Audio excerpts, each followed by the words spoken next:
Hi, I'm Sundar Subramanian. I'm a partner with PwC, and I'm joined here today with Mohib Yousufani, also a partner in PwC. We are here to talk about digital transformation that drives tangible business outcomes. Let's talk about digital transformation. When we mean by digital transformation, is fundamentally transforming the business model of a company using technology.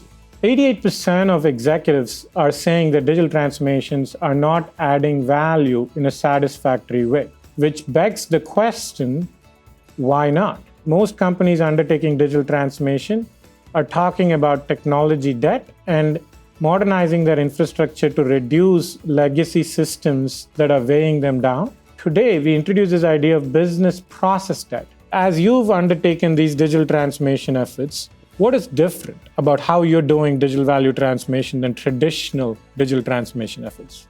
Everyone is investing very heavily in these digital transformation efforts, but it's really not moving the needle much or as much as they would have hoped. What we're calling digital value transformation is really looking at a few things. The first, it's not about point solutions and bringing in just a single automation technology like Gen AI or conversational AI. It is fundamentally reimagining and rethinking what your end-to-end business process or end-to-end value chain looks like.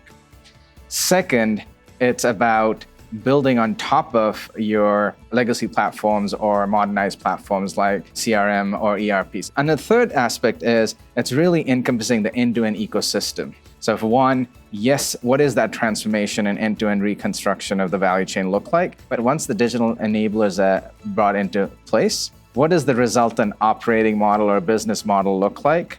The associated org design, so that you can actually make this change stick versus a one-time effort.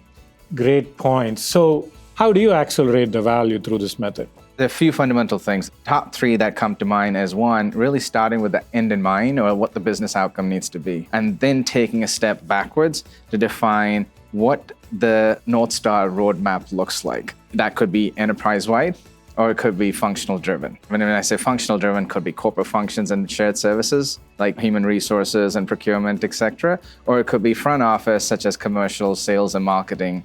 So that's thing one.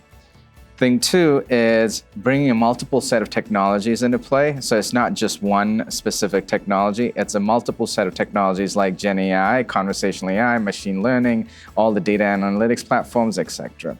And third is really driving value in a very speedy way. So quarterly value drops is what it starts to drive impact, either from a cost perspective or from a customer experience perspective or from a revenue growth perspective. As an example, one of the recent transformations that we're doing is enterprise-wide at a large CPG company.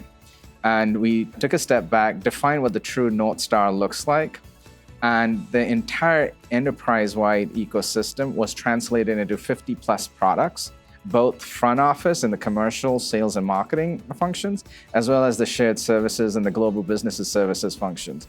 And that truly starts to define what the roadmap looks like and bite-sized chunks to give you value drops between 12 to 18 months and products developed and rolled out in 12 to 16 weeks, each resulting either in a top-line revenue growth or a significant cost takeout.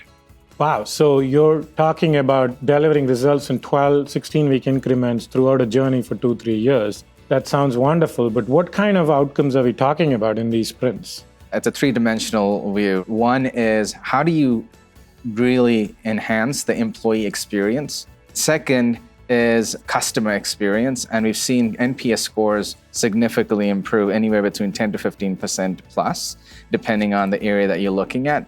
And then from a P&L perspective, we're looking at almost a 1 to 3% uplift in revenue growth. And in some cases, we've even seen that 3 to 5% uplift in revenue growth, depending on the areas that we've looked at. And then the last piece is around from a cost reduction is typically anywhere, depending on the corporate function or from a shared services perspective, between 20 to 40% plus cost takeout. So really large, impactful results that fundamentally shape the outcome of your business models as you start to evolve in the future. Thank you, Mohib, and thank you for joining us.